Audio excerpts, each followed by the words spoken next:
అందరికీ నమస్కారం. ఫస్ట్‌గా వినయ్ గురించి మాట్లాడాలి. నిజంగానే ఆయన చెప్పినట్టు అప్పుడు కలిసాను, మళ్ళీ ఇప్పుడు కలిసాను. అప్పుడు వినయ్ ఎప్పుడు వినయంగానే ఉండేవాడు. ఇప్పుడు వినయ్ వినయంగానే ఉన్నాడు. Is such a nice person. ఆ రోజుల్లోనే చాలా హార్డ్ వర్కింగ్ పర్సన్. ఇంత గొప్పగా ఇంత పెద్ద డైరెక్టర్ అవ్వటం నాకు చాలా హ్యాపీగా ఉంది. It's all his talent and I really thank him from the bottom of the heart. ఇక్కడికి వచ్చి మమ్మల్ని అందరినీ విష్ చేసినందుకు థ్యాంక్ యూ వినయ్. అండ్ ఈ మూవీ గురించి వస్తే ఆల్రెడీ మాట్లాడాము. So I thank the entire team who is here. వాళ్ళు చెప్పినట్టు డైరెక్టర్ గారు చెప్పినట్టు కష్టపడి కాదు, అందరూ ఇష్టపడి చేశారు.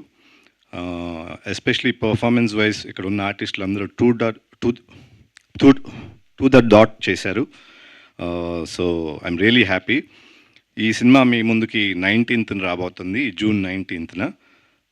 మీ అందరికి కూడా నచ్చుతుందని ఆశిస్తున్నాను. Thank you very much Vadde Naveen sir.